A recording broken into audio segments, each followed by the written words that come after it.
We're in Newport, Rhode Island, on Bellevue Avenue, a busy street. We're really in a town that represents the Gilded Age. This was the playground of the idle rich at the turn of the century in the 1890s. We're going to be looking at the Isaac Bell House. Our host, John Mesick, preservation architect. Bob. Good morning. How are you, John? Fine. Now, before we get into talking about this house, you have quite an impressive list of projects that you've been involved with. Tell us about some of them.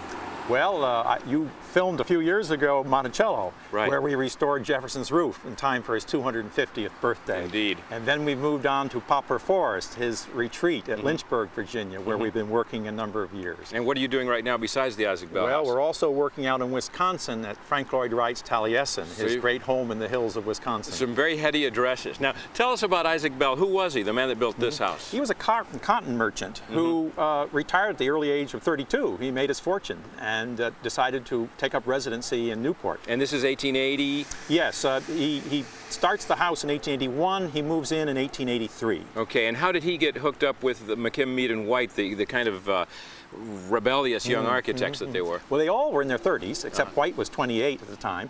But in 1879, McKim had designed the Newport Casino just down Bellevue Avenue here. The casino, of course, is one of the most famous structures in Newport. Tell us a little bit about that. How was it used? It wasn't a gambling hall. No, it was more of a social club. There was tennis there, and still is the Tennis Hall of Fame to this day. And what was revolutionary was the use of shingles and different styles of architecture. That's blending. Right. It, for the first time, pulled together a lot of things that had been in the air at the time.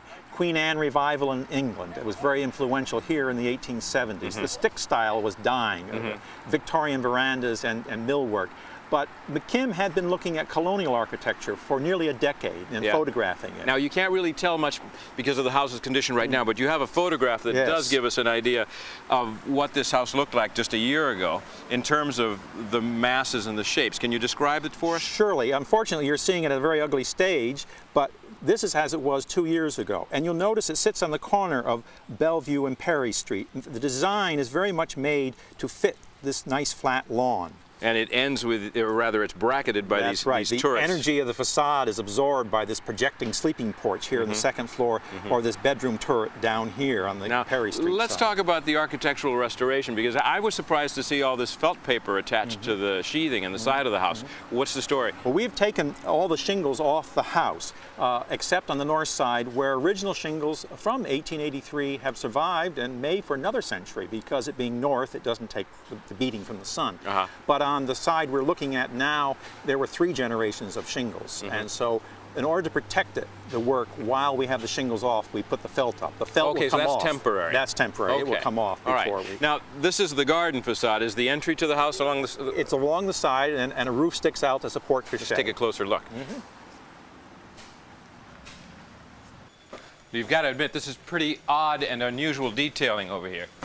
Well, it is a nautical town here, and so perhaps it's appropriate that we have sea monsters supporting the front porch roof. But it's actually a Chinese thing, right? I presume they were. We speculate that the tongues were painted red. Paint analysis is being done just now, and they found gold leaf around the heads. They're rather awesome. You see the teeth up there. So they're really splendid things greeting you at the front door here. And now it's a shingle style house, but it's all brick down here, all this red brick. What's the story?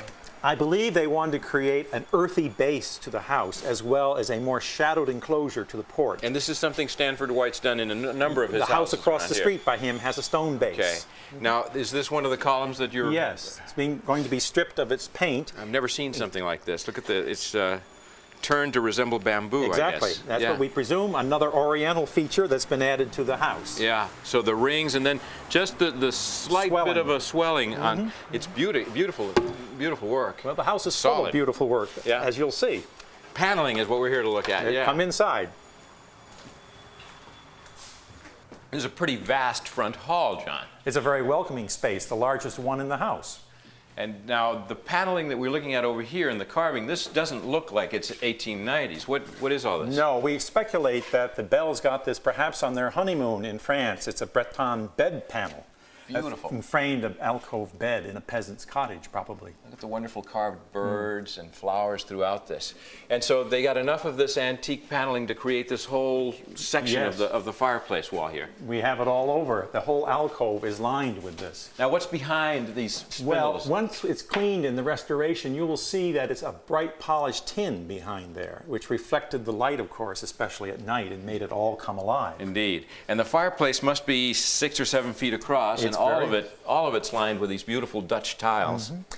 Bell had been our minister to the Netherlands after he built the house. Perhaps he got the tiles at that time. Indeed. So he continues the antique paneling, but it's interrupted by these wonderful windows. Is that beveled glass? Yes, that's prismatic glass, which you must realize caught the afternoon sunlight as it came in. It would make the rainbow spectrum. This space will be great again, because, I mean, the rest of the room is all contemporary paneling, even the ceiling, right? The ceiling is quarter sawn white oak. It's very difficult to come by today. Fortunately, it's survived in good condition here. Would this have been a ceiling rosette of some sort? Well, I think it's ornamentation. It's half of a bed warmer pan, a brass pan, and it should be polished to a high polish, and it will reflect again the nighttime light. Are the windows on the staircase here, are they Tiffany? No, we have no evidence it's Tiffany. We would like to think it was Lafarge, but there's no evidence for that either. The colors really work very well with the colors that will be restored in the house. The colors are very good. But then the golden oak is what's really unifying throughout this whole space. I mean, look at the size of these doors. Yes, right? They're 4 foot wide, covering a 16-foot opening. This is the type of paneling that we're trying to recreate, where it's basically a recessed panel, right? Yes, and you can see that the panels have been staggered to make it geometrically more interesting when you look at the door. Sure, and again, quarter sawn oak. Yes. Now, what about look at the system for sliding that was exposed? Was it meant to be exposed like this? Yes, it's a unique thing, and you can imagine, again, the architects were having a bit of fun. They seem to be brass door wheels like you saw on New England barns. Okay. All finished in an ornamental Oriental fashion. Yeah, indeed. Even down here, those brass rosettes are chrysanthemums, which would be a Japanese thing. We see it throughout the house. Right, right. And then the paneling continues, and what's this? Is the dining room through here? Yes, this is the dining room with another set of sliding doors. This one is working perfectly. Of course, there'll be some restoration to the finish, but you're very lucky that nobody painted this. It all 100 stayed years. intact, yes. Wow, so is this all mahogany in here? This is mahogany, Honduran mahogany. It needs to be cleaned, but it will be red-brown, a marvelous shade of red-brown. And notice the brass that has been ornamented, the hinges and so forth. Oh, here we have one of the bed warmer pans. They were mounted all over the room here. And you can see the ghost up here above the door where one was positioned, and they're around the room. What they did is they took half a bed warmer and mounted it in a brass plate. That's a beautiful thing. Again, high polish, picking up the nighttime light when you're at dinner. Now, what have you got here? Oh, this is a rendering that we have produced to show how this room, the dining room, would look when all the elements are put back into it. So these are the bed warmers throughout the room. That's right. And they're on rattan walls as well as the ceilings. And notice the dining room chairs. They still survive. They were in the attic of the house. So you're lucky to have some of the original furnishings from the room. Yes, and they will be restored. They need a great deal of care. Yeah, they need a fair amount of restoration, but it's an interesting design. It's apparently designed by the architects because the same chairs are found at Kingscote, an adjoining house where Stanford White did the dining room, and the same chairs. Indeed. Now, you said a minute ago that everything was covered in straw, in rattan, a woven cane, if you will, sort of raffia color. It would have been sort of pale gold. Again, shiny at night, would have picked up the light. So it's funny that a little bit survives right in between the casings of the windows, which are so, heavy in the mahogany. And when this was new, the red of the mahogany with the tan of the raffia must have been counterpoint. Stunning. Absolutely. And then what we've got over here is more of the same sorts of recessed panels, and he varies the sizes of the recessed panels as he goes. The eye is always entertained in a McKinley and White interior at this period. Well, you've got a great job ahead of you. It'll take, what, at least 2 years? I think at least that. A year to finish the outside and a year more to do the interiors. Thanks for the tour, John. It's been a pleasure, Bob. We'll be back after these messages.